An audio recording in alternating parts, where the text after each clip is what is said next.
Welcome to the Josh Johnson Show. I'm Josh Johnson, joined by my co-host, fellow stand comedian Logan Nielsen. Logan, how you doing, buddy? I am doing all right, man. How are you? I'm good. I think that like it becomes tough after a while to like try to empathize in every scenario. Like Okay. Like, I don't know. I really try to put myself in other people's shoes, and I really try to give people the benefit of the doubt all the time, right? Can I just say we've started a couple episodes with not only just this like tone, but you've started with this sentiment. So sounds like Josh is getting a little more judgmental, getting a little more over people. It's not even over people. It's literally just that I'm starting to get confused. Sometimes you genuinely cannot understand what someone was thinking before something happened. You know? Okay, yeah. And like I've stopped trying to pretend I would have done the same thing under the same circumstances. And maybe that's just an immature version of empathy where you're like, "Oh, maybe I would have done that if I were them or if I were in their situation, whatever." I don't know if it's an immature form of empathy. I think it's not true, so that's why I'm saying it might be immature. Basically, I was okay. So our hotel, I'm in Atlanta for the week, and our hotel it's near Chick-fil-A. God damn it. And today I didn't think that big of an opening was going to be a Chick-fil-A story, but go ahead. Well, just today I was walking, and we're near Olympic Park, and so I was walking across Olympic Park to get to the venue. And from, so I was going a very roundabout way. I'm, like, really just trying to enjoy my day, so I'm taking my time getting there, right? Mm-hmm. And there was a guy that was leaving Chick-fil-A. Sure. And he had just too many drinks. Like, at a certain amount of drinks, you need to come back for these drinks. Mm-hmm. Yeah. So, or bring a friend. Yeah, because bring one of the friends who is getting one of those drinks. Yeah, every cup holder except for the handheld cup holders that only have 2 has 4 spots. Mm-hmm. There's a 5th spot if you're creative enough and you plan ahead well enough. There is a 5th spot in the middle. Specifically the tray one with the little divots, because a lot of them do those carry ones now with the handles, and those don't have the 5th spot. So that's why I wanted to be. Yeah, that's what I'm talking about. We're talking about the same thing. The if you're creative with the cardboard tray, ones with the handle. No. The cardboard ones with no handle. No, that's what I was saying. The 5th one, yeah. That's what I was saying. Those have the 5th spot, but a lot of places have switched to those just kind of cardboard, like little carry ones with a handle. Those don't have the 5th spot. That's what I was just trying to clarify. So then basically he had already enough for 10 drinks, right? Uh-huh. My man only has 2 hands. Sure. He had a third. I don't know how he expected. First of all, I don't know how he got out the door, because I didn't see him walking out of the Chick-fil-A specifically. They were Chick-fil-A drinks, and Chick-fil-A's right around the corner, right? Right. Yeah. But he's walking out, and he has propped up with the other 2 trays a third tray with 5 drinks on it. Wait. So okay. One hand hold on. has 5 drinks in one tray. Sure, on the tray, yes. Another hand has 5 drinks in one tray. Okay. He's holding them together closely enough that they're holding up a third tray. That's insane. And like you would expect, I don't know if it was the wind or gravity or whatever. Or fear. Completely rational element took him out. Yeah. But the middle tray falls and just splashes him with all the drinks. Sure. Yeah, but then, because of the weight of the third tray not being there between the 2, the counterbalance just was off. And so the other 2 trays fall out of his hands. He didn't save a single drink. You getting 15 drinks. You couldn't have one friend to come with you. And like at 15 drinks, they clearly need to hire another intern. I mean, I don't know what this man's job was, but like Either he's an intern or he has 14 friends who don't care about him. Because it was, first of all, the amount of liquid was too much. It looked like it rained on him from just the knees down. I'm sure even if you get like a medium at a place like that, they're pretty healthy sized cups. And now imagine if they're all larges. Yeah. Shitloads of sweet tea on them. Socks were soaked. And it's not even the type of person you can help. Because he just stood in it for a second. Like, you can see him just gathering himself. No, there's not a thing you can do except for walk up and just, like, put a hand on his shoulder and be like, hey, another day, buddy. Yeah. Tomorrow's a new day. Forget today. You're done. You've done all of today that you can do. Easily $65 worth of beverage before tax. Yeah. Yeah, I mean, and you can't just go back in and be like, I dropped it. Can you do that again? Can you do all of that again? And I don't. I don't know this person at all. I don't know what their situation or their life is like. But it seemed like the way that they just stopped. It did not seem like. First of all, the color on their pants suggested it was not all 15 lemonades. Like these seem like very as specific as you can get at Chick-fil-A drinks. Remember how you used to go down the fountain and they used to call it a suicide? You'd get one of everybody. You'd get one of every drink, One of everybody, yeah. You get one of everybody, but you go through and get one of every drink. So he's now wearing a suicide fountain drink on his shirt now. Yeah, suicide is a very apt word for... I don't know if everyone called it that, but we used to call it that when I've heard of that before. We were kids. Okay. Yeah. It's a fucked up term, but that's what we called it when we were kids. I feel like there's only so much a person can like reasonably be asked to do and like even ask of yourself. And that's why I was like, in life, I used to be the person to be like, that poor guy just fighting to get his 15 drinks wherever he needed to get them. But knowing how the world is and knowing that he is probably also staying at the same hotel as me, which means he's next to the Chick-fil-A, which means someone probably sent him to just get all the drinks. Right. And not even hold a door open. Right, yeah. I'm like, at a certain point, bro, you got to stand up for yourself. Yeah. You have to be like, I have two hands. If I could carry 15 drinks, I wouldn't be working here. I'd be on America's Got Talent. I'd be through to the next round. Like you can't just walking around stage with trays, just going, Howie, yeah, because you can't just let people be unreasonable and then be like, clearly, if I believe in myself, I can do this completely unreasonable thing. It's weird little things that are making you less empathetic. It's been mostly, I think, food related too. Yeah, almost always. Yeah. What is it about food situations like that make you particularly annoyed with humans and make you lose that empathy for people? You know what's gonna happen, so just move accordingly. Like you know what life is. You know what. This is a great statement coming from you, by the way. No. I'm. There's a level. At 15 drinks, you're not paying attention to life.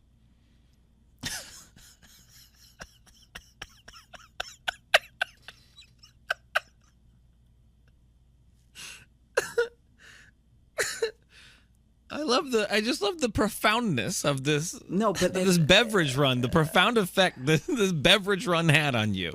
But at 15 drinks, because here's the thing, you cannot let yourself.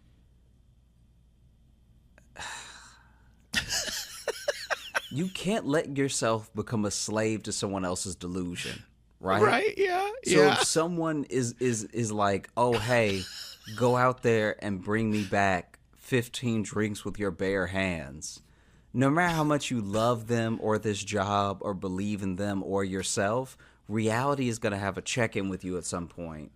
It just feels like an unfortunate trap in how we, as a society, function. I know I asked you at the start of this episode, but you good? I'm you fine. Right, I don't think In life, I think I'm trying to carry 8 drinks. Like, it's a lot, but it's not crazy. That's literally what the tray is made for. For sure, yeah. I mean, I think in summation, just don't have 5 kids. I guess I don't know what I'm even getting at. Really, it's just it felt exhausting to see. 10 friends is enough. 10 friends is enough. I think is what you're saying. 10 friends is enough. 10 friends enough. 10 friends already might be too many. To get drinks for, yes. Forget drinks for, yeah. That's wild. Which actually gotta add you in there. So 9 friends is enough because you're the 10th. You're the 10th drink slot. And those 5th slots on the thing are bonus slots too. So really, let's trim it down. 7 friends is really all you need. Yeah. Yeah. There we go. Okay. Move accordingly. 7 friends. That's all you need.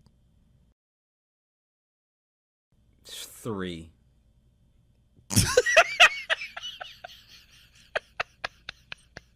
Yeah, I mean, one tray. One tray. Yeah. I think have less friends.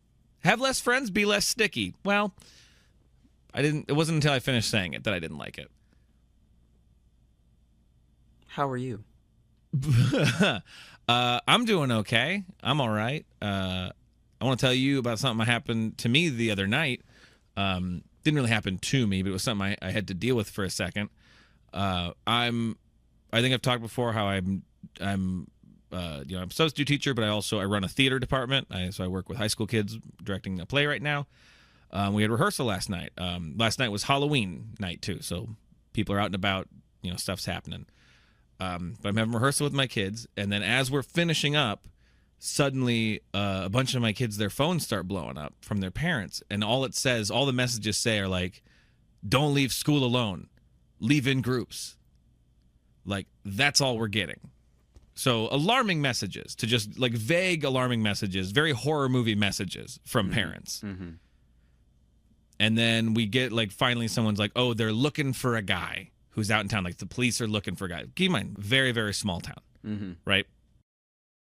So my kids are all freaking out now, and they're like, "When we all leave, can you come with us? Can you check our cars, like look in trunks and back seats?" I'm like, "Absolutely, we'll do that." I'm like, "Go get your stuff. Everyone go get their stuff out of their lockers."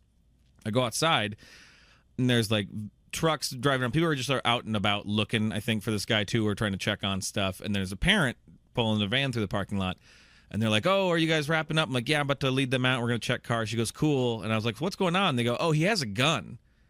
And I go, "Oh, shit." And then I go back into the school, and then it's just me in the school. There's no other staff. And keep in mind, I am not a full-time teacher. So really, I shouldn't be in charge of most things. So I go inside. The only other adult there is the night janitor, and I ask her, and I just tell her, I'm like, "Oh, hey, by the way, I guess they're looking for a guy, who has a gun." And she goes, "Oh, well then we have a couple doors in this school that are open till 9 p.m. We need to lock down the school, you and me, and like follow full like active shooter lockdown protocol, a janitor and a substitute teacher." I mean, what a buddy cop comedy. Right? What an adventure that would be. Yeah. Luckily, before we had to really go nuts, because I was about to go like lock the kids in the library, and then we were going to go like door to door locking them, we got confirmation they caught the guy. Guy was on the run. He was wanted for stuff in Missouri, I guess. But luckily but there was just a quick moment of me being like, "Oh shit, I need to suddenly be a teacher. I need to suddenly be an administrator and protect these kids." I mean, honestly, if you were on the run, small town is not the move. Like, I can't even believe, obviously, if you're on the run, you're running, so you're not getting to be choosy about where you're running through. Yeah. But, hey, the place where everybody knows everybody is not the place you want to walk. Imagine walking into Cheers and being Ted Bundy. Ted! It's like, guys, there are regulars here.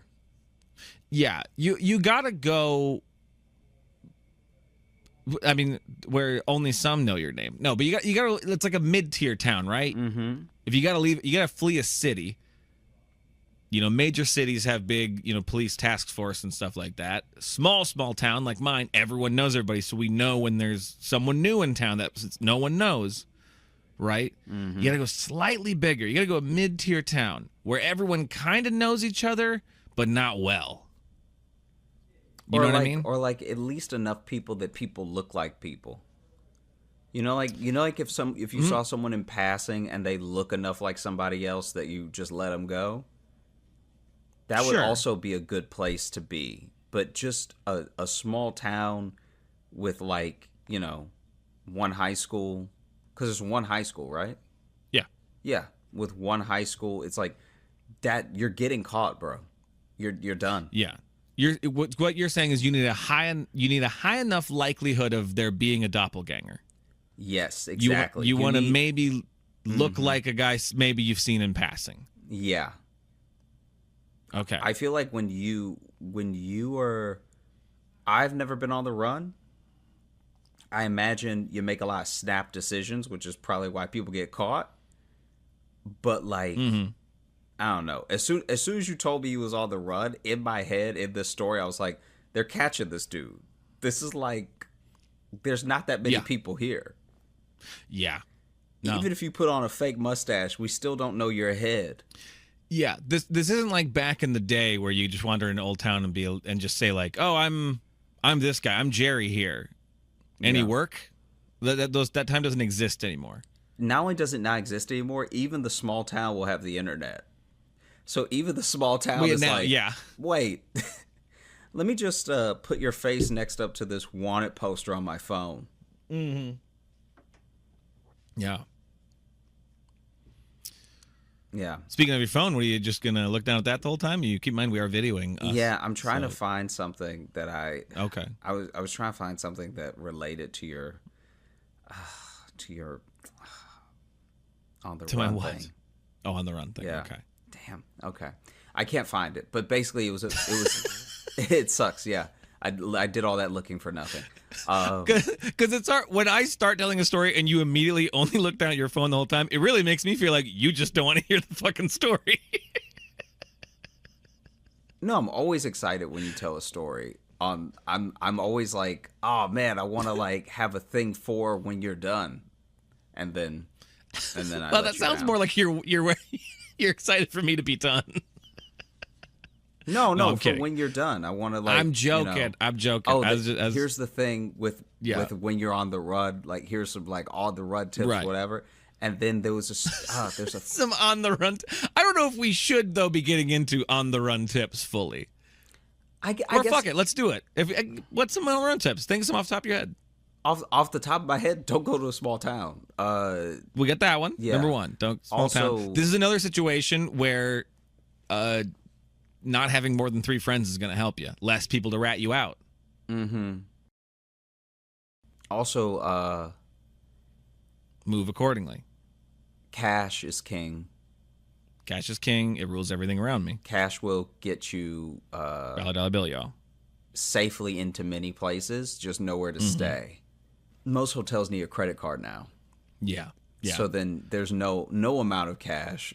In fact, if you offer to pay extra, they're definitely not letting they'll be like, we can't let you in now. I mean, I think there are still hotels you probably could still get into, but you are leaving itchy. Let's put it that way. Yeah. Do you know there's still some hourly motels? Yeah. Wow. There's a couple in Chicago, yeah. I mean, can we talk about the levels of potential filth? I'm not saying they're all dirty. They don't have to be dirty. But you're also not saying that. I'm saying for an hour, you either have to have the most fit and fresh for the day cleaning I can only imagine your cleaners have to be actual athletes. Right. To get the rooms properly cleaned for an hourly motel. They're going and sweeping and scrubbing like they're curlers in the Olympics. Yeah. You probably got to have two in the room at a time so that someone's working on the bed while someone's working on the bathroom and like all that stuff. It's just chaos. Yeah. And honestly, I don't. Yeah. No, it's hourly. Anyway, if you're on the run, I suppose you'll also want to have like caps and shades for all occasions.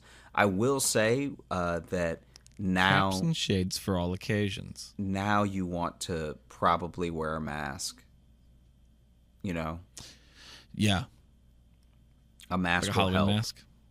No. And I think that's really all you can do is not use there's too much CCTV now. Now, if you did it and they want to catch you, they're going to get you. They're gonna get you. They're gonna get you good. Yeah.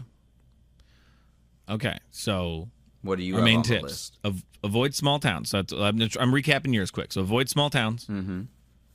Bring cash. Hats. Hats are a plus.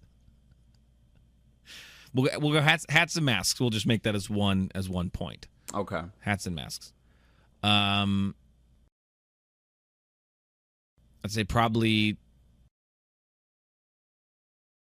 restrict your diet a little bit. Don't eat things that are going to upset you. Because you don't want to be on the run and then you got to blow up a toity. You know what I mean? Yeah, that would be funny though if like they catch you and they catch you in the toilet because you're on a train and it's like true catch me if you can style, but then you really got a boo boo, right? Like you. Yeah.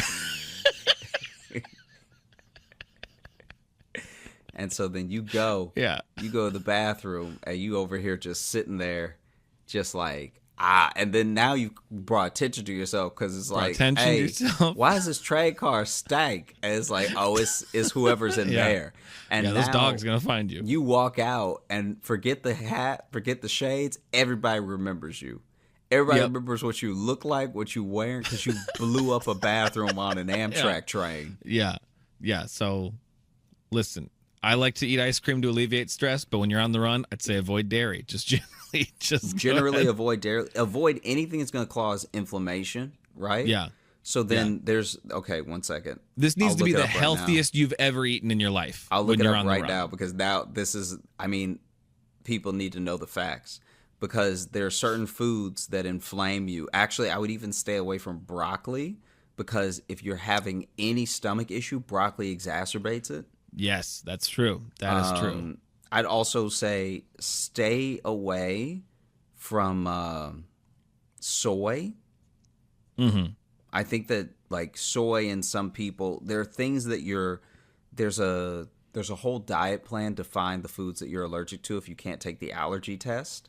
Mm-hmm. And there are things that people are mildly allergic to that will never come up in a big way. Like it'll never be as bad as a peanut allergy.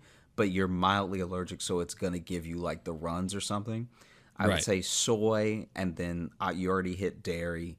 Then you're also going to like really, really want to keep in line with your overall bread intake because like inflammation is also a huge factor in just generally not feeling well.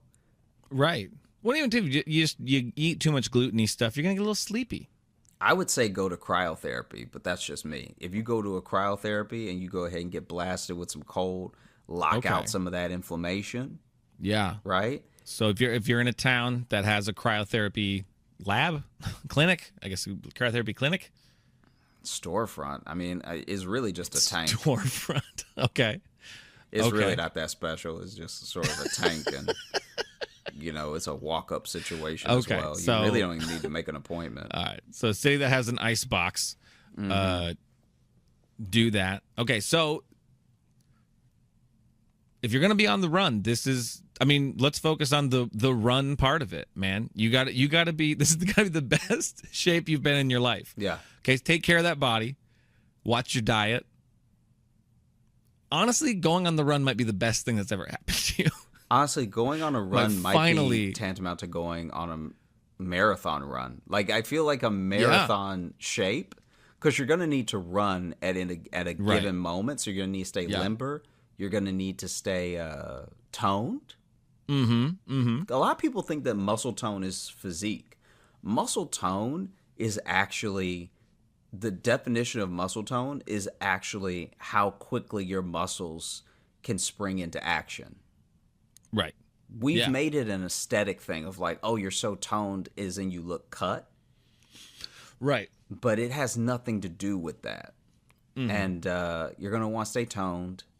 You're going to want to stay hydrated, but not so hydrated that you keep running to the bathroom. You don't want to keep going to the bathroom. This is honestly the what do you want to call it?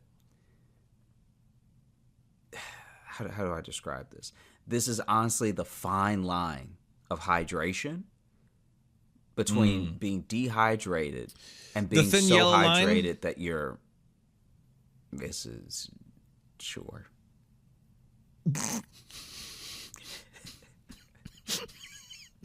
I can tell you liked it, though, actually. No. Yeah. The thin wet line. If you have to pee too much, you're going to be looking for bathrooms instead of looking out for exits. You know what I mean? Oh. You're also going to be going in places. I like the way you worded that. You're going to be going in places. What's in places? People and cameras, usually. Yeah. So now it's like, okay, we're looking for a suspect on the run. 5'10", white male, shades, hat. Always saying, gotta go. Gotta go. Usually enters establishment saying, get out of the way, as he heads towards the lavatory. Move. Yeah. Tends to stay in these bathrooms for anywhere from 30 to 40 minutes. Yeah. Terrible diet, clearly in there for too long. Imagine, starts as one thing, becomes another thing. Imagine if they truly catch you off of bathrooms. Like you're not using credit cards. You're just getting caught on CCTV. It's literally like a whole Law and Order episode of like, yeah, I saw him. And it's like, it's also a guy holding it. He's like holding, because he needs to go to the bathroom so bad. And he's holding it. And he's like, the detectives are standing in front of the bathroom. And he's like, please. And it's like, hey, someone was murdered.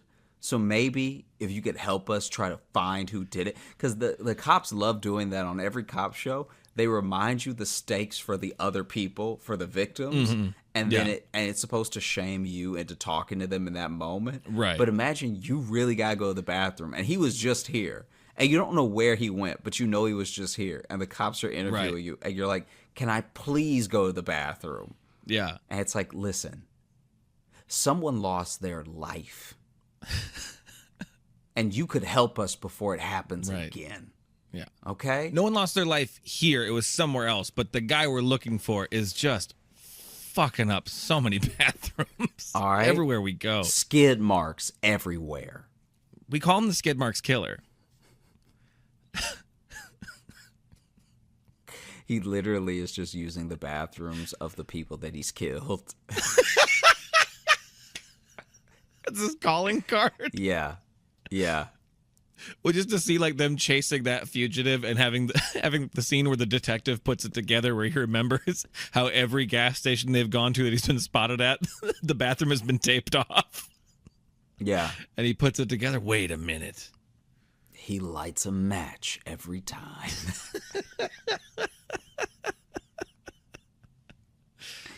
Okay, so we got manage your diet, stay hydrated, get fit if you're going to go on the run. Yeah. Right? Yeah, get fit if you're going to go on the run. But also, look, I think that we have to talk about, we can't talk about this thing without talking about the detective that's going to be looking for this guy. You need a grizzled detective who, like, used to have a butthole, but now he just doesn't. He lost it. Now, in a case. Hold on. Well, because, you know, you always need the detective and the serial killer to be polar opposites. Every good Morgan Freeman cop movie has a serial killer that's the opposite of him. Right, yeah. You really need someone who's just backed up, constipated. You really need someone who, like... Instead of, like, popping Tylenol or Pepto like they always do, he's just full on, just, like, popping laxatives. Just, like... all the time. Nothing's happening. Yeah. Yeah. Oh. I think that he's like partially because the best detectives are also people who have it in them to be serial killers, which is why they can catch them. And so I think that what you're going to get in a story like this is you're going to finally get someone who sees the crimes, right? Sees the murders, Right. sees the bathrooms, and is just like almost a little jealous. He wishes he could let loose like that.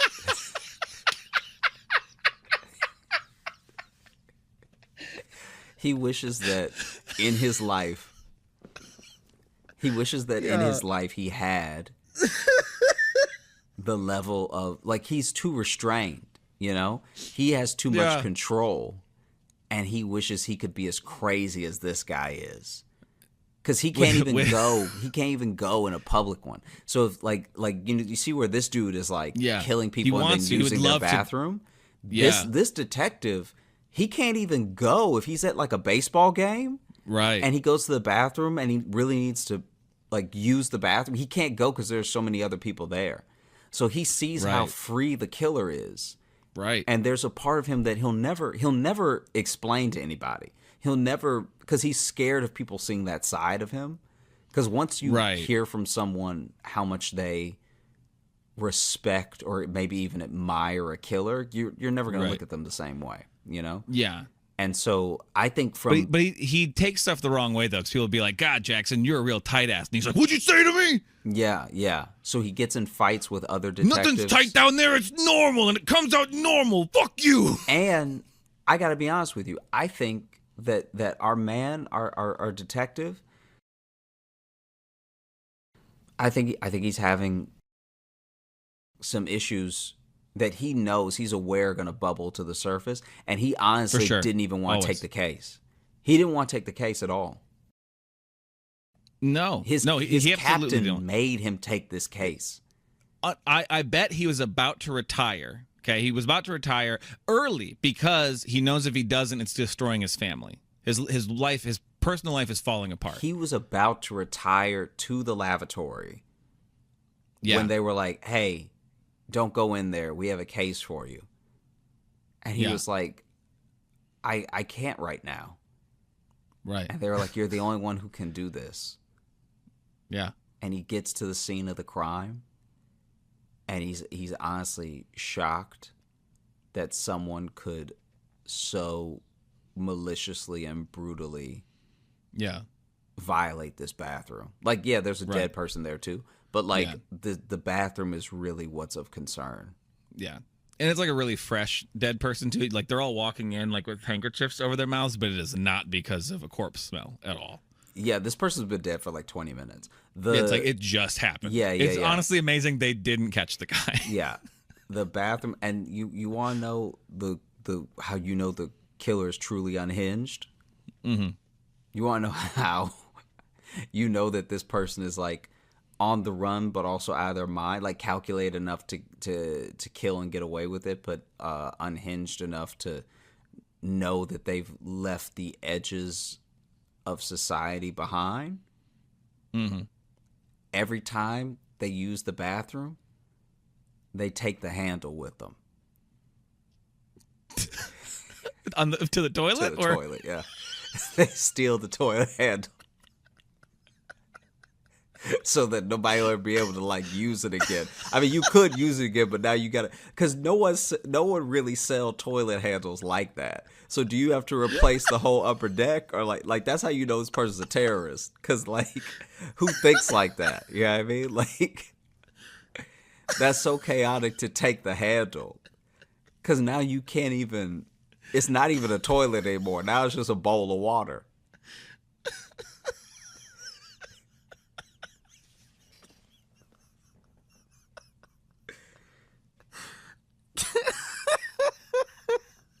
It's like unusable, truly, you know? Right. Okay. So to recap, avoid small towns. Uh-huh. Hats are a plus. Yeah. Cash is king. Mm-hmm. watch your diet, eat healthy, right? Also, he took the toilet handle because his fingerprints were on it, so he couldn't leave a trace. It's the only thing he touches with his bare hands. I mean, he had left all types of DNA in there, but like, he don't want to leave the handle because that's fingerprints. That's too easy. They're gonna get him quick. Right. Make sure you're in shape, and make sure you find your opposite. You find your opposite detective. No, you don't want to find your opposite. You don't want that. Yeah, okay. yeah. You actually find a detective that's also pooping the way you are. Yeah. You need to find a detective with like some serious bowel issues, because then he's gonna be too busy to catch you. This guy that I'm describing is a grizzled vet that is like has nothing but time to focus, because his internal issues, and when I say internal issues, I mean his guts. They're so riddled with guilt over like unsolved cases and bad cheese that he's like, I have nothing to focus on but this case, and that's how you get caught. You remember in Die Hard when the one cop's just like, I shot a kid, and he like says that, but instead this detective's like, I shit my pants. Yeah. And what happened out there? Why are you right at the desk now? I shit my pants. And then everyone else is like, okay, you got a wild side. All right. Everybody does. And he's like, no, I'm scared if I come into contact with this dude, I'll lose control.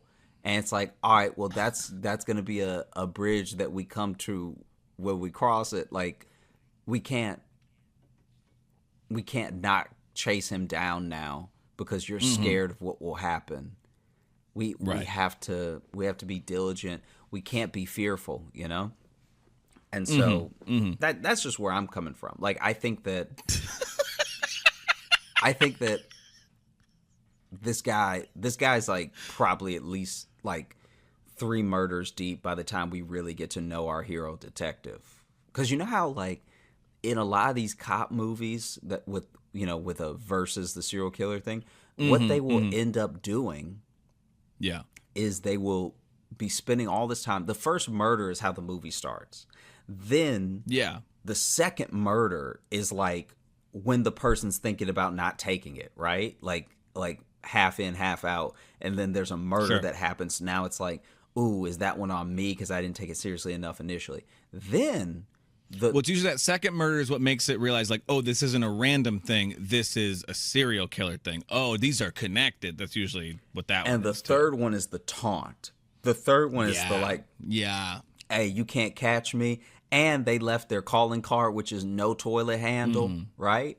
And the person's like maybe even still alive. Like they have, like now this was really just a break in and entering. Like they probably knocked the person over the head, but didn't kill them,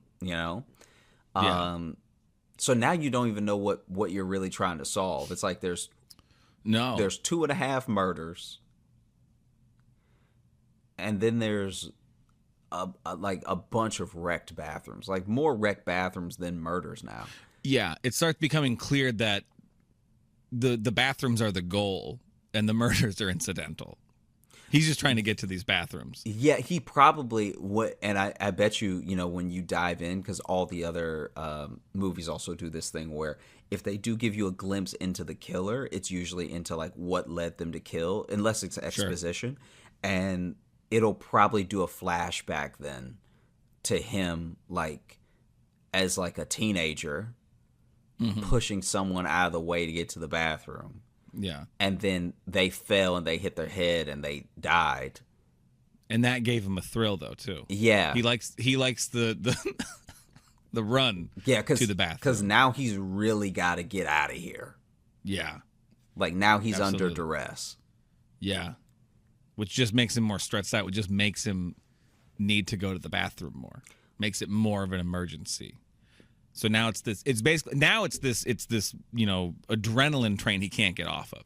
Yeah. Also loves Chipotle. That's another big problem. It's also, again, his diet's not great. He has not been taking care of himself for a No. long time. Not at all. Not at all. You know fried Oreos? He pops them like Yeah. pills. Okay. Yeah, they start piecing together on the maps. He's hitting towns that are having state fairs.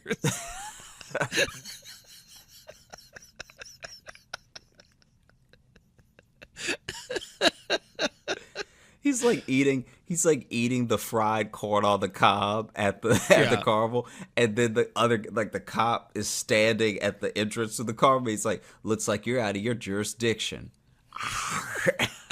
Bites.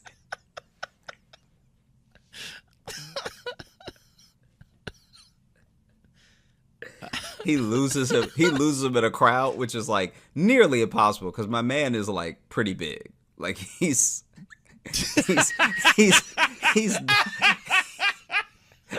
pretty hard to miss. But he loses him in a crowd. He's breathing real heavy. He's breaking like half the rules of being on the run. And then Yeah, exactly. We're not talking about this guy. This guy is not. We hope the detective gets him. And then you see a guy that's been knocked over Family Guy style outside of a porta potty. And that's when the detective's like, "Oh no, we're too late." I like that we have that shorthand of Family Guy style. The bent knee. And the Yeah. arm behind the back. Yeah, I know exactly what you mean. And the arm when behind you the say back. Family Guy style. No one even bothers to check that dude's pulse. They just know. Also, by the way, the porta potty leaning like the Tower of Pisa. All right. There's smoke coming out of it for some reason. Yeah, that porta potty is doing the most. Oh. This is probably a good time to mention this is a later record for us than normal. Yeah, it is midnight. It's past midnight where I am right now. Which isn't that late normally, but we usually go a little earlier. Can I pitch you a title for this episode? I know we don't usually do that. Yeah, But I just want sure. to pitch you a title for this episode. Yeah. Can we call it Move Accordingly, parentheses, the worst episode we've ever done? I don't know if this is the worst episode we've ever done. I don't think it is. It feels the worst. I feel like I honestly, if I can be completely 100 with you, I actually feel like we're getting back to our roots because we haven't talked about any sort of bowel movement in like maybe 40 episodes. Well, that's definitely not true. It can't be that long. It's been a while. I definitely haven't had a story in a while. I don't know if you have. But anyway, I don't know if I have think either. I think Getting back to our roots. yeah, I think that honestly, Getting back to our toots. Come on. I like that one. I think that a good title would be Porta Potty, a true crime story. No. I don't. It's gonna be so deep for any payoff. No. Here's the thing. In the second act of this film, right? We've already had a face-off at the carnival, right? So Yeah. in the second act, now we haven't. This got so out of hand. We haven't heard our hero detective speak. I feel like he sounds a little bit like this is the type of man that. Oh, you got a little Morgan Freeman. No, not quite a Morgan Freeman. This is like a drawl. Everywhere we go, Yeah. we just find poopy, more and more poopy. I think that he's gonna be a little bit flowery in the language. You know what I mean? Like, Okay. No matter how far he got, we were always on his scent.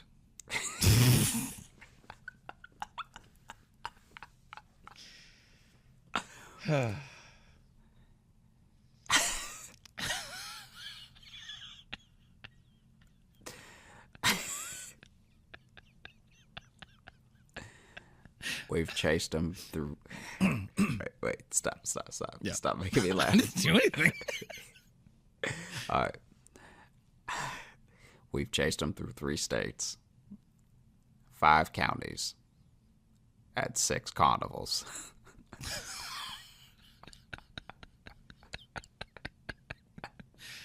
Something about this stinks to high heaven.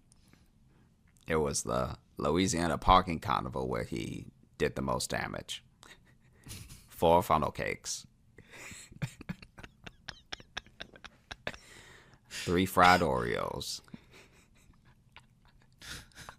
12 baskets of chicken wings. Some of those children will never smell again. And 1 ride on the Tilt-A-Whirl.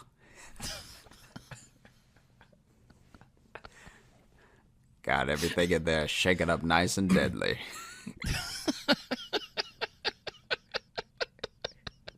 Like a big stinky bomb. It was the Illinois State Fair where things came to a head. It's where we finally cornered the skid mark killer. Just outside of Chicago.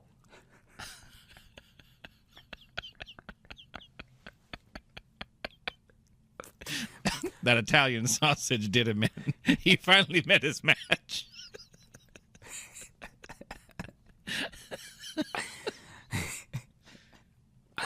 We saw wait. We saw Jesus. We saw an insulin needle in the parking lot, so we knew we weren't far.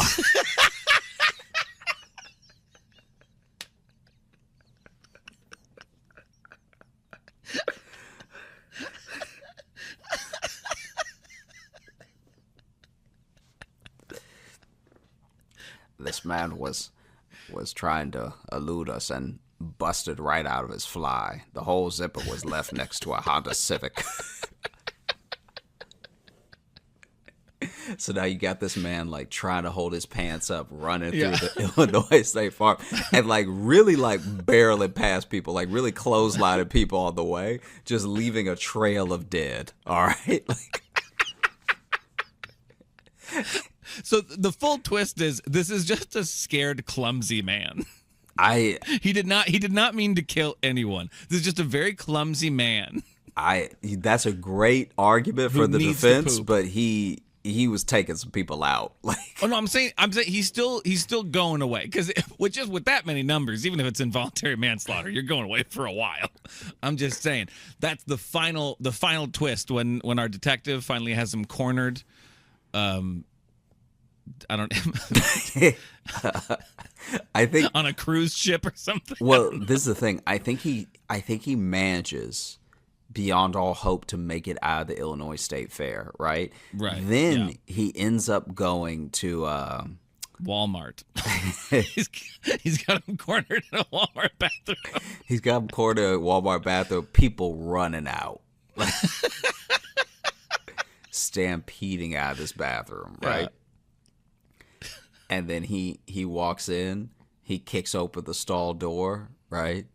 Mm-hmm. And in that moment, he's got him dead to rights, gun pointed, everything. And then he's like, I can't stand this. And then he has to stand outside until the guy's done. Like, he's like, this is so bad. Yeah. Oof. And then after they arrest him and they put him in the cop car and they're driving back to the station, all you hear the guy muttering is, I had to go. I had to go. I had to go. And then you hear the detective, me too, son. Me too. And then after he's put away in jail, the detective finally gets to go home. He lays his badge on the chief's desk. He goes, I'm done. And he goes home.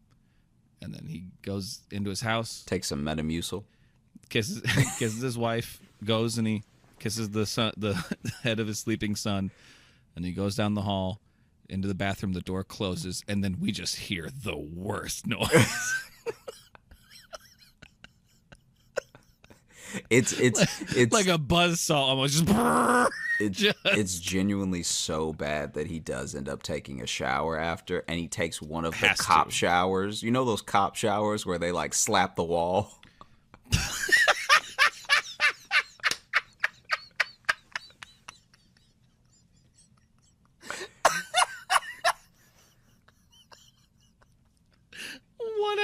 cop showers where they slap the wall. You know what I'm talking about, where they just I know like, what you mean. they're just like, "Ugh, Damn it, who are you? Yeah. why couldn't I do more?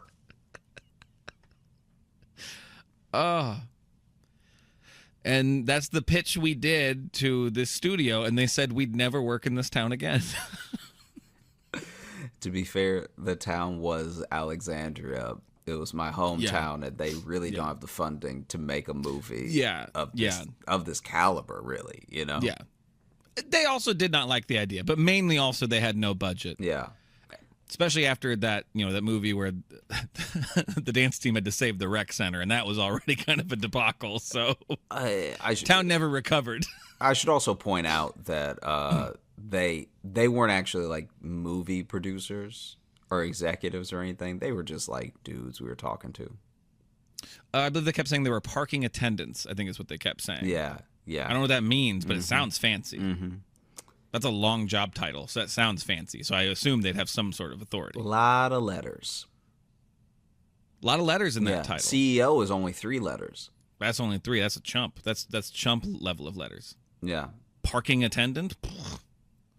Shit, that's basically God. Pretty sure it's Dant. Which is only 3 letters. Parking attendant. Intendant, you believe? Mm-hmm. Well, it's us. So it's French. Well, we've lost the plot here.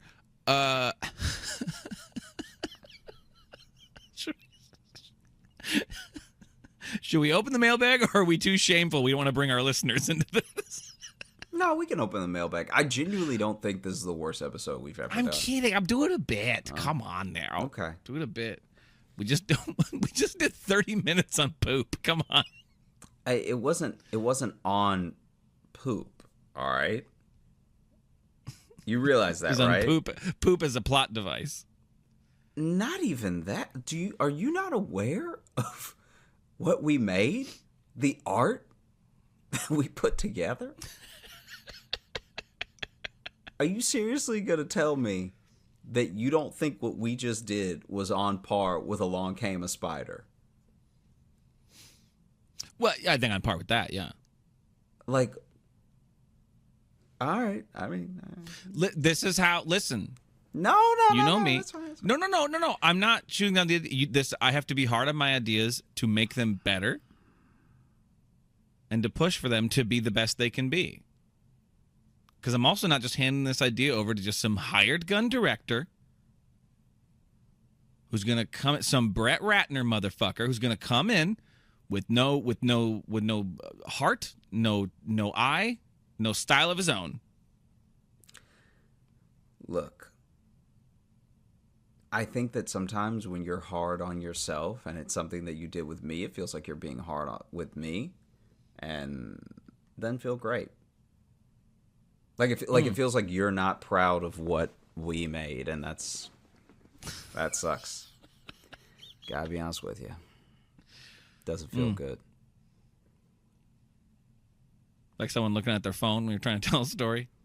I really was trying to find this art. This one here, I actually want to start with an Instagram message because this also will lead into an email. But speaking of, names of villains, like our skid marks killer, last time we talked about you, if you'd become some sort of ice-based supervillain. Mm-hmm. We got a message from Christina on Instagram and said, is it too late to trademark or suggest Josh's villain name be the Punisher? But I feel like that would be my name as your nemesis. Yeah. Right? Yeah. I'd be the one you're trying to take down with your ice powers. Yeah, it's like how Joker always has like a Batman name for Batman and Robin. Right, like yeah. Batsy and Boy Blunder. Like, yeah. And I believe, I think we said that the name you settled on was Man with Ice Powers Who Hates Puns, right? So I think it's perfect then that I'm the pun-based super villain or superhero. Listen, I don't think there's no heroes in this. This is just two guys I'm with absolutely superpowers. fine with there being no heroes. Two guys with superpowers who are just making a fucking problem for the city. There's another movie. No one's done that one yet. Mm-hmm. No one's good, no one's bad. It's these two guys just hate each other, and it's inconvenient for the entirety of this metropolitan city. Mm-hmm. Cool. This one here, this is from Corey. This is an email, and the title of this one is Josh Supervillain Name.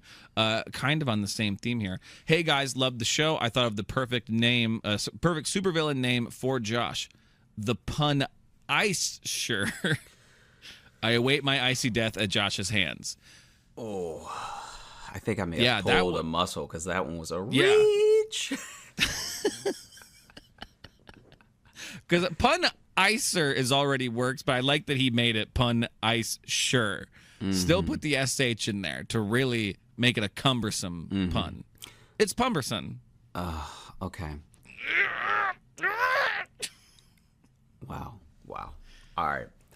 I'm gonna. All right. I want to do something that we rarely do, and I'll take full responsibility for keeping up with this. Okay. Okay.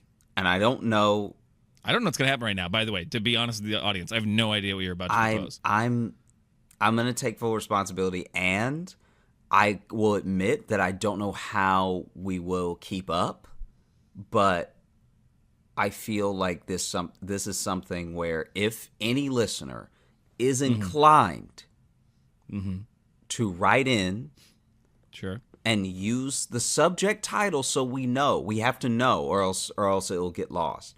Use the subject title, Porta Potty Sequel.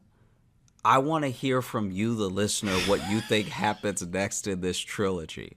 All right.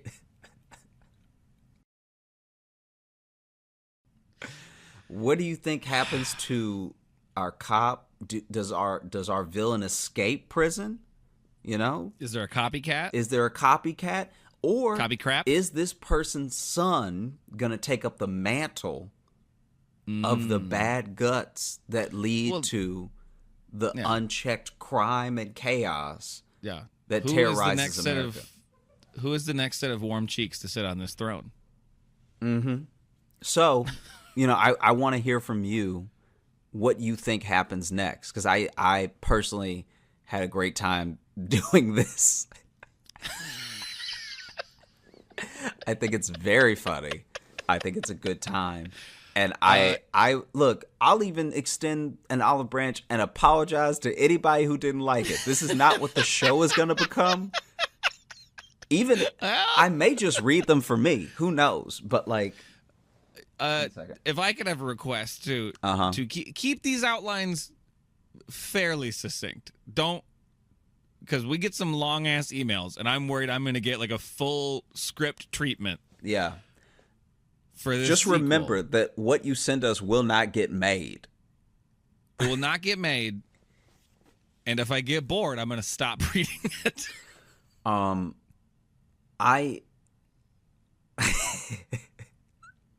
I really needed this.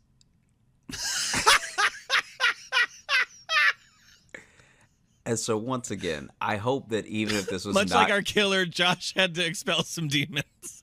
I really hope that even if this is not your thing, you enjoyed it, because it's all in good fun. Yes, I also had a great time. I was just goofing. I was goofing, Josh, like I do on the show, and you were on brand and hating my goofing, but but I'm telling you now, this is not what the show will become. But I do want to revisit it at some point. So your wrap-up thoughts are, I'm sorry, we won't do it again, but we're definitely going to do it again.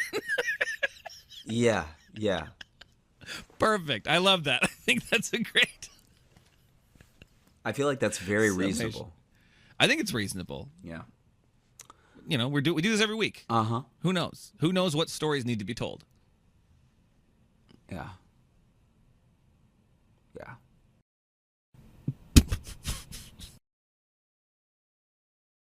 Thanks so much for listening to the Josh Johnson Show. We had a great time recording. I hope you had a great time listening. If you are looking to catch up with us on any of the socials, you can find me at Josh Johnson Comedy on Instagram, TikTok, and YouTube, where we're going to be posting clips of the show. You can also hit me up at Josh Johnson and at Josh J Comedy if you're still using Facebook. And if you are looking for Logan... Sorry, I broke. I don't know what happened.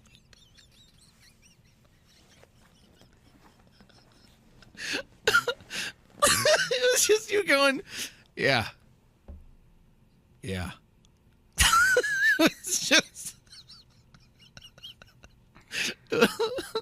like you had just come down from a weird high. You can follow me on Instagram at Logan M. Nielsen, and if you want to get into the mailbag and send us your proposed sequels to Porta Potty, A True Crime Story, you can email us, joshjohnsonshow@gmail.com. You can also leave us a 5-star review on Apple Podcasts. Also, if you want bonus content, like a potential trailer we'll put out for Porta Potty. That's probably not going to happen. But we have a bunch of special content on Patreon, patreon.com/Josh Johnson Show. We have bonus podcasts there. We have video content. We have replays of our virtual live shows that we do every month. We'll probably be announcing our one for November pretty soon. I don't think we've scheduled it as of this recording yet, but keep an eye out for that. We do have some live shows coming up. We will be in Minneapolis at Acme Comedy Club November, what is that, the 14th or something? 17th. Yeah, 17th through the 19th. Yeah. 17th or 19th. We'll be there for that. I'm very excited about that. I'm going to speak for Josh and say he is too. He's giddy with joy. Super excited. I am. I am. Yeah, I know. We had a great time last time. And I didn't even perform when I came up. I just came up and see you. Yeah. So this will be fun. We get to spend the weekend performing up there. And I'm excited because I don't have to fly anywhere for that one. I get to just drive up. That's only a couple hours away. Wait, you didn't do the show last time? No, I just came up to see you, remember? Oh, okay. No, I just remember we recorded at the hotel. That's where we did the episode about you going to the mall. But yep. So I came up for the day. Mm-hmm. That's what but it no, was. So we get to work there for 3 nights. I believe 5 shows total, I believe. Right? Yep. Dope. It's going to be a good time. I'm very excited for that. Well, hit us up with your sequels. If I will say this is a thing that I think is maybe worth it, and I will read them. All right? So you don't No, you won't. No. I will read them. I'll make time to read them, right? Okay. If it is wild enough, I think we should do it. Like a little, what do you mean, little do snippet of it on the show. If it's good enough, if it's like funny enough, we should just take a little time to be like, do it. When you say do it, you mean read the email, or do you mean like do like a reading? Do like a reading of it. So now at this point, now we're asking for scripts now. Not a full script. No. It's okay. Just when you read it, I think that it's different to just read what someone wrote, like might happen, and then to perform it. Sure. Okay. Yeah. And it's going to be poop based. My request would be please put in as many puns as you possibly can, especially if Josh is reading them. Okay, thanks for listening, everybody. All right.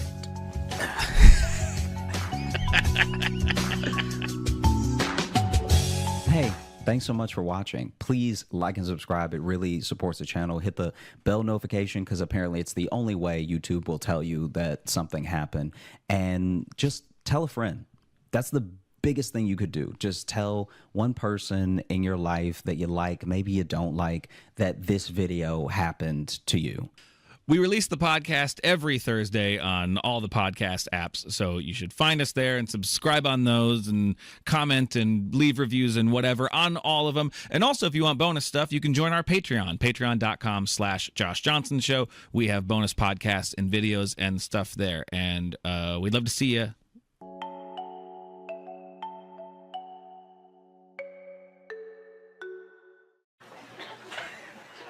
I felt so dumb. I didn't realize a service dog and an emotional support dog were two different things.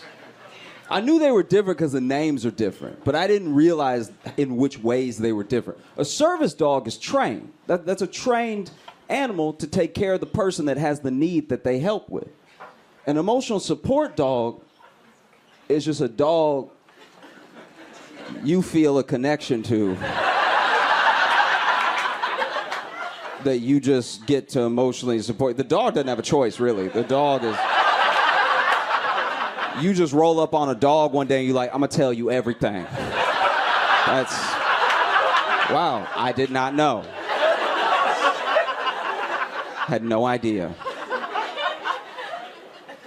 And I bring it up because my friend, she got an emotional support dog for her husband without knowing that this dog was an emotional wreck. I don't know what's wrong with the dog. They bring the dog home. Something wrong with the dog throat, okay? I don't know what it is, but it can't bark right. So it doesn't bark, it just screams, okay? And not like a yelp. This isn't sad. This is worse than that. It just screams human screams, okay?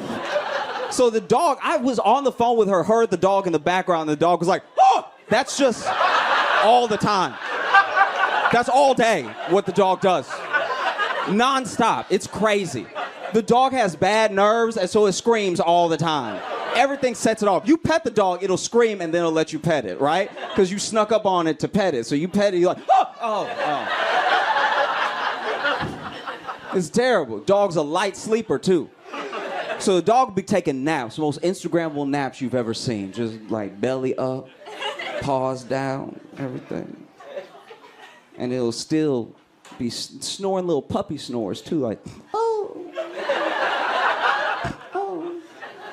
Oh, that's how it wakes up every day. And so she's like, my life is hell. This is terrible because I got the dog as an emotional support dog for my husband, not knowing that the dog is anxious and my husband's anxious. So the dog is emotionally supporting the husband just in the wrong direction. You know what I mean? Because then the husband is like, I don't feel so good. And the dog's like, yeah, you're right. It's a lot to be worried about, dog. It's crazy out here. What's that over there? Huh? Huh? Like, that's what it's doing all the time. She can't get any sleep because the dog sleeps with them. So the dog sleeps in between. It's actually adorable. It's like very like home living. Her right here, dog over here, husband over here. But they live in like a noisy apartment, paper thin walls, so you can hear the door slam from down the hall, right? And so the dog waking up all night. So somebody will slam the door down the hall, a door that has nothing to do with them, that is none of their business, and the dog will be like, oh! And then her husband will be like, oh! And then she will be like, ah! That's just all day. That's just going and revolving, this domino effect of screams. It got so bad, someone called the police. Police show up to her door, knock. She answers like, hey, I'm here to do like a wellness check. Neighbor said that they heard screaming, and she's like, oh no, I'm fine, I'm okay and everything. And my husband's here, come over here. He comes over to the door, he's like, hey, I'm good, we're all good in here. And the cop is like, oh, okay, cool. Where's that third person? Because they said specifically that there was 3 people. And then she's like, no, it's just us here. So now they look like they've murdered a person. Like now it looks like a cover-up, right? And it's like, no, it's just here. Cop's writing down everything that they're saying. As the cop is writing, he dropped his pen, and the dog in the background is like, oh! And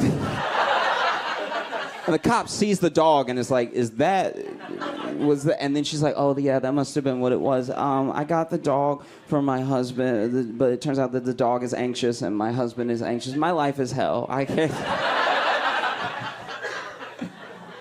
Oh. Okay. Have y'all seen how much trouble Lizzo is in?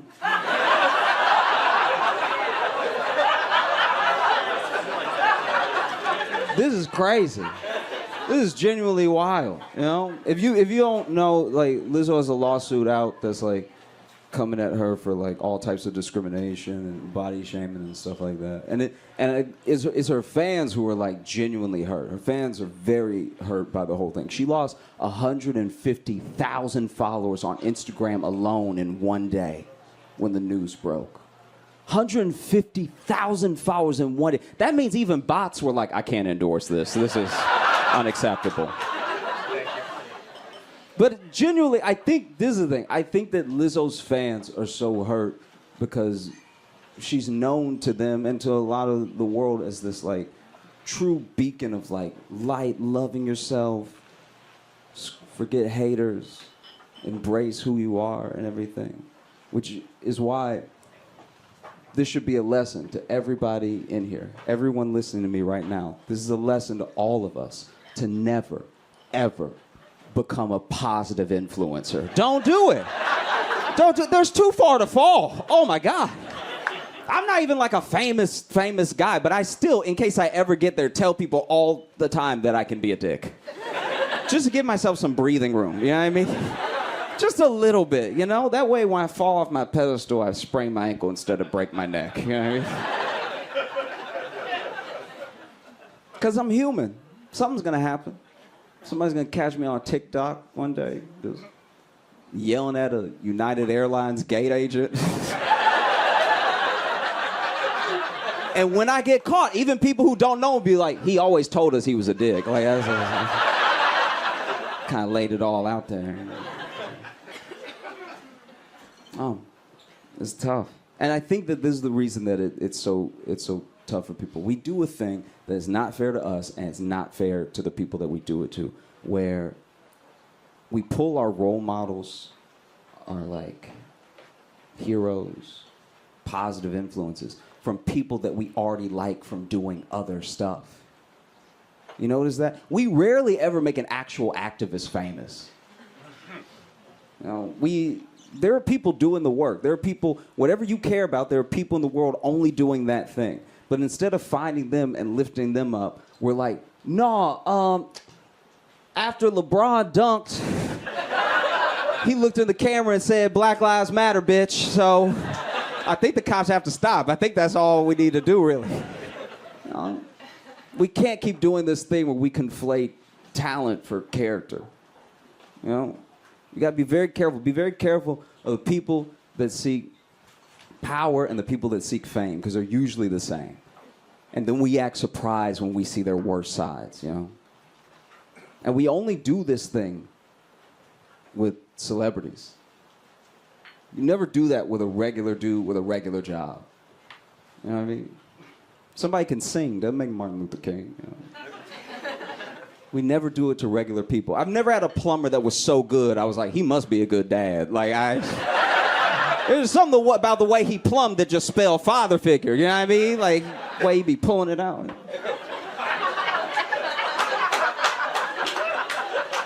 I go the other way now. Now when I see somebody super talented out here dancing, popping and locking and stuff, I'm like, oh, he probably beat people. Like, I can see it, yeah, because he knows the moves. He knows how to choke, you know what I'm saying?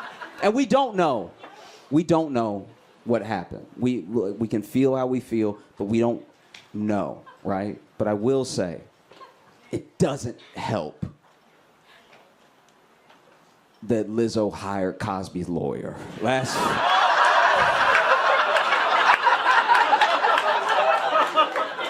I don't know. We don't know, but that doesn't feel good. You know what I mean? It just doesn't. I don't know how to describe it, but like if you ever told me, you told people and you confront me and you were like, you did this thing, and I was like, hey, I didn't do that shit. Give me the nigga that Cosby got. All right. Like I said. Oh. This doesn't sit well, you know. All right. I have to go soon.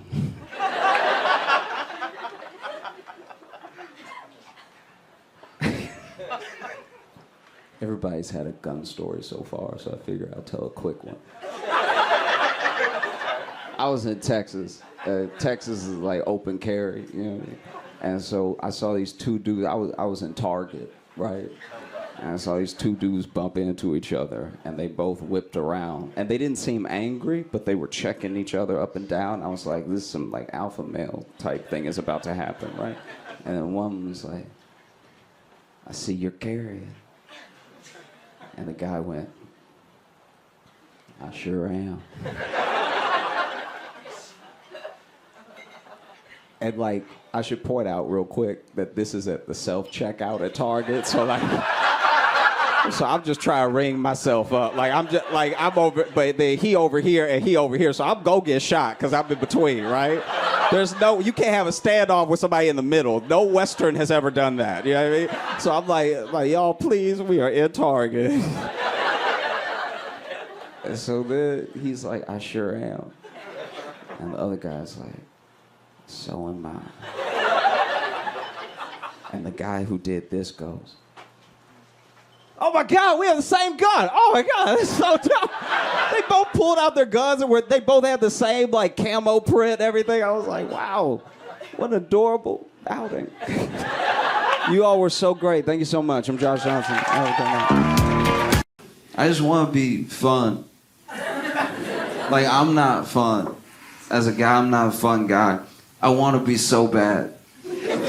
I'll see people having fun and be like, that looks dope. And I'll tell you this, there's nothing less fun than catching somebody watch you have fun. Because that happens to me all the time. There are times where I'm standing to the side and I'm watching somebody have fun. And no matter what you're doing that's fun, as you catch somebody watching you have fun, you stop. You stop immediately what you're doing. You'll be having fun, whether you're dancing, you be riding go-karts, whatever. And then if you just see someone off to the side like me, like, yeah. You look like you're having a good time. You were immediately not having a good time. This is the worst. It's so bad. I hate it. I don't like being the one to do. I didn't know that when you at a party and people are dancing and you are not dancing, you watching them dance. I didn't know you're supposed to move your head to the rhythm.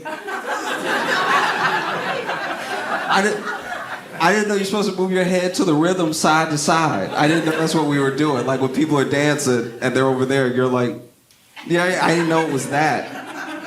I've done two very off things. One, I didn't know I was supposed to move my head if I was watching people dance, and I was supposed to move my head to the beat. So one time there were these people dancing, and then they caught me watching them have fun, but I was being completely still. And that is also heroin. You know what I mean? Like, you really getting it, and then somebody off to the side against the wall is like, yeah. Keep doing that. It's very upsetting, you know? And like I said, I didn't know we were supposed to move our head side to side. So then there was another time I was like, okay, I'm supposed to move my head to the beat. So then I was moving my head to the beat, but I was going back and forth. And that is also unsettling to watch. You're dancing and somebody's like, yeah, to the rhythm. Yes. Yeah, get it. Get it. I just want to be fun. I want to be fun like Brazilians are very fun. Brazilians as a people, they have incredible music, beautiful dancing. They're beautiful people and they know how to have fun. I read about a guy who was so fun. This guy partied for 4 days straight.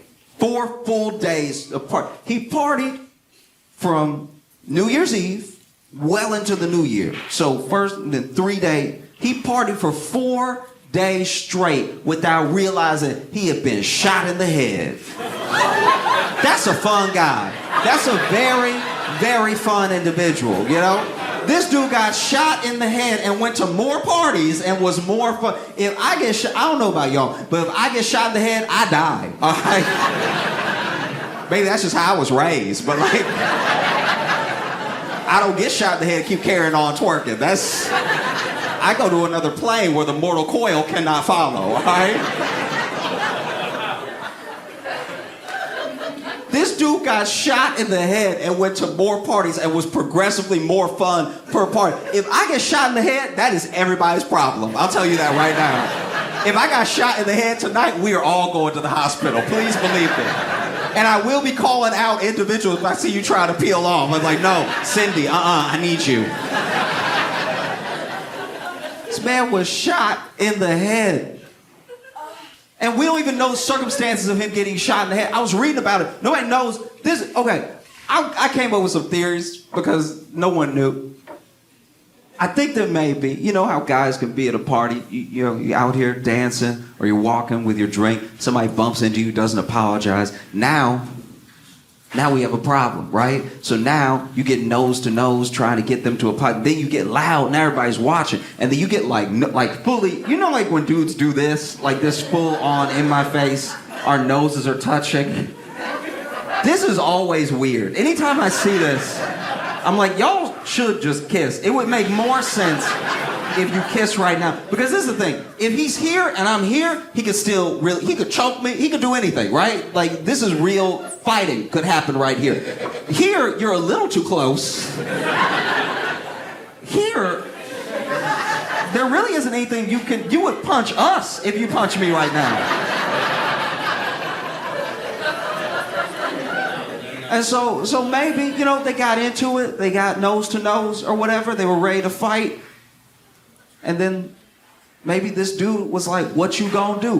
What you gonna do has got more people killed than any other sentence in language. It goes, what you gonna do, followed closely by, I wouldn't take that if I was you. It's like, those two are deadly, right? So then maybe he goes, what you gonna do? And then the other guy pulls out a gun and shot him in the head. And then he went, rude, and then walked about his business, because clearly it didn't matter. He had been shot in the head. The head is where they keep all the brains. I don't know how this man was shot in his head and didn't know. I mean, look, what I think actually happened is that he was probably getting twerked on.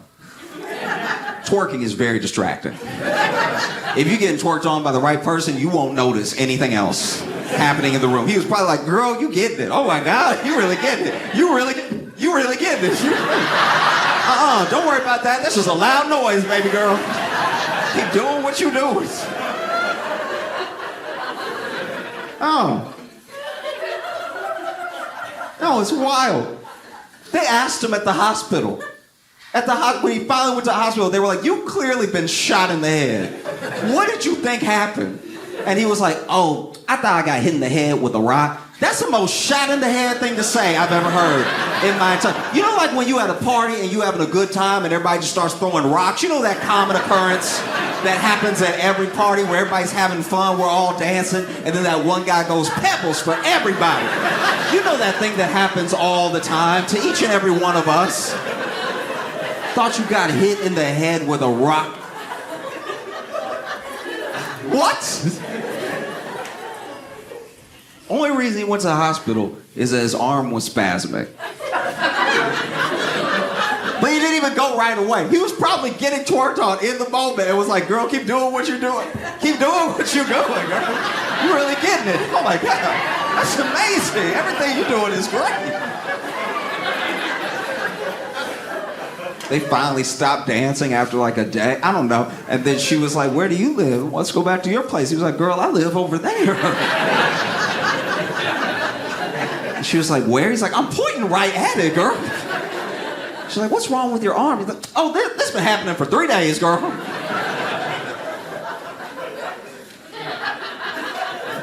I saw this video of this guy who was at a white guy in Alabama that was at a Bass Pro Shop. So far, whole story checks out, right? So far, nothing is out of the ordinary, right? And this dude is very much on drugs. I don't know what drugs, but I know drugs, right?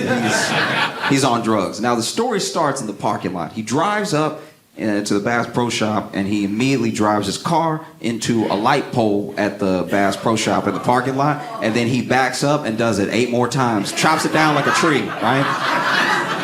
And then he gets out and walks in the Bass Pro Shop. So you already know my man is ready to play. And so walks in the Bass Pro Shop. The video starts where it starts, so I don't know what happened in between. I don't know when he got naked. All I know is this dude. The video starts with this dude, and he just been doing cannonballs into the Bass Pro Shop fish tank. So these fish are all compromised, all right?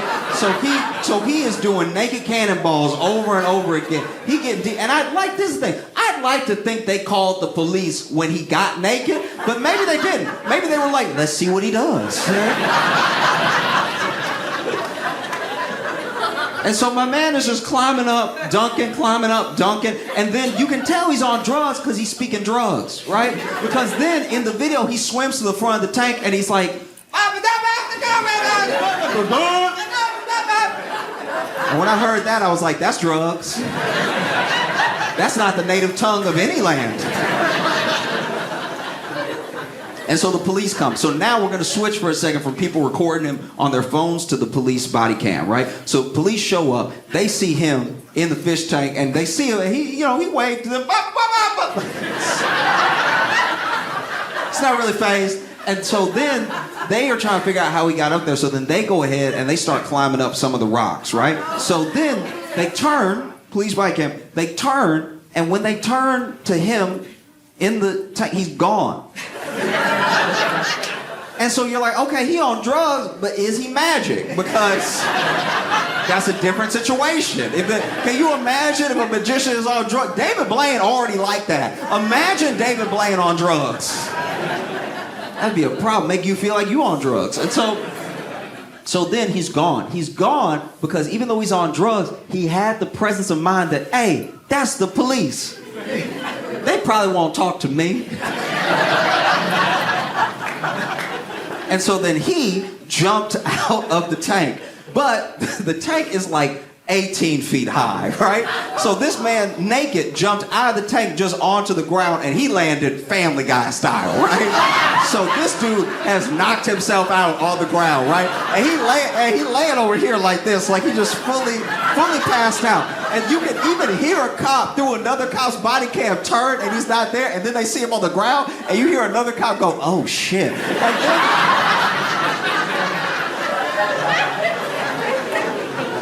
And then they come down. Now this man is like fully out, right? But he is on drugs. And so the drugs do wake him up just in time because now the cops are over him, right? I don't know if they had actually grabbed his wrist yet or anything, but this dude immediately wakes up on drugs, flips over, and kicks one of the cops in the balls, right?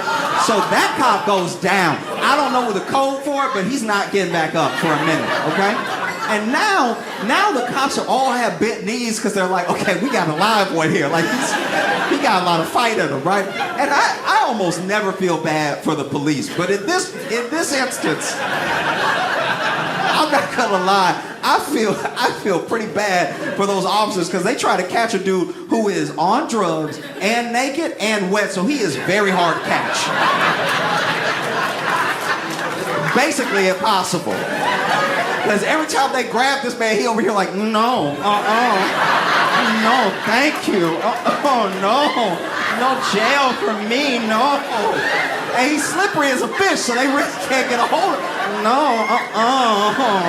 No, jail doesn't feel nice. No, I don't want it. It is horrible because then there's really nothing to grab. And I'm telling you, because he was naked in the tank and we saw it, there's nothing to grab, right? So they are fighting to catch this dude. They finally get a hold of him because I think they just been drying him off this whole time. You know what I mean? Through the entire scuffle. And they finally get him handcuffed and they're walking him out. And as they're walking about, this is back on people's phones now. As they're walking about, he walking past people who've been recording him on their phones and he's going,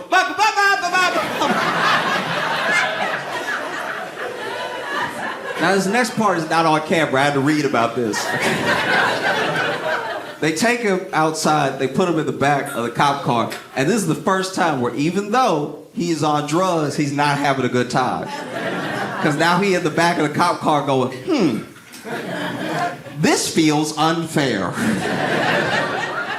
And then on drugs, he starts kicking the door, and because he's on drugs, even though he got a naked, wet foot, he is so strong that he is kicking the car door so hard, he is warping the metal, right? And I saw that, and I was like, he must kick that cop's dick off. Like, that's horrible.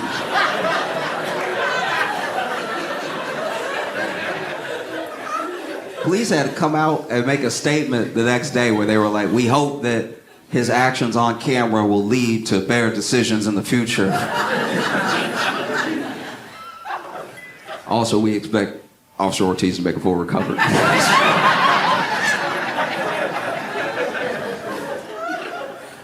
I try to be a good friend to my friends with anxiety, because I have anxiety too, but like, it's hard to really be there for someone with anxiety, because they're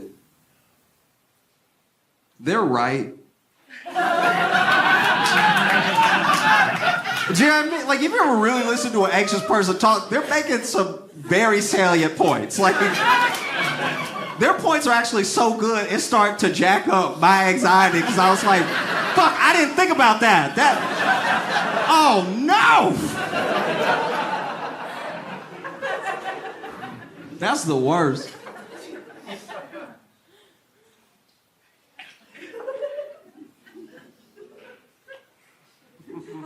I'll tell you this, one time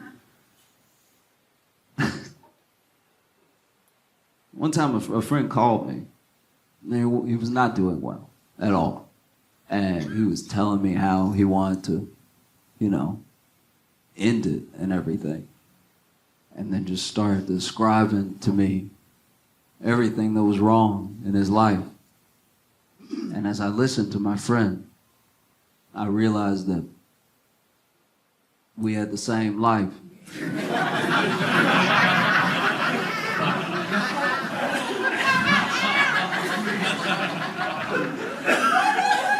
And I'd be lying if I said I'd get a little defensive. Because he over here telling me, he's like, I can't do it anymore. I'm a grown man eating TV dinners every night. And I'm like, well, maybe you're doing your best, all right?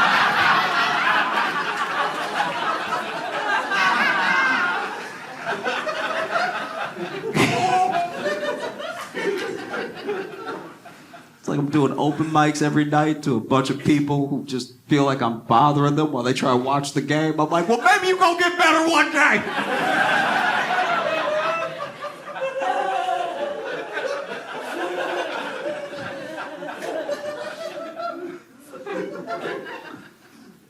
It's weird how much anxiety there is over the election. Like truly nobody's happy. Like everybody's like, You even feel how it got in here? Everybody was like bummed out. It's odd, right? Because it's like a rematch nobody wanted.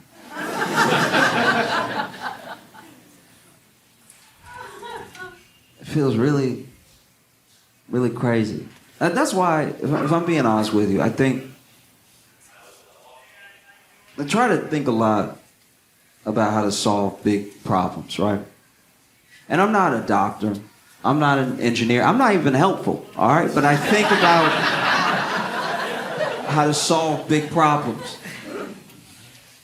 And I think that in this scenario, and I want to be clear where I'm coming from. I'm not like, I mean this across the board, I grew up in Louisiana. I lived in Chicago. I live in New York now. I travel around the country. I'm not just speaking with like some partisan idea in mind. I'm saying I think that for this election, and just this one, right? For this one election, that the presidential race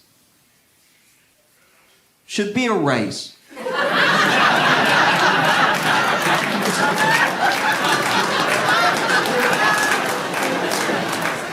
Because no matter who wins, I think we will be more astonished than upset. You know what I mean? Like, no matter who wins, we're going to be like, I didn't know he had it in him. That's wild.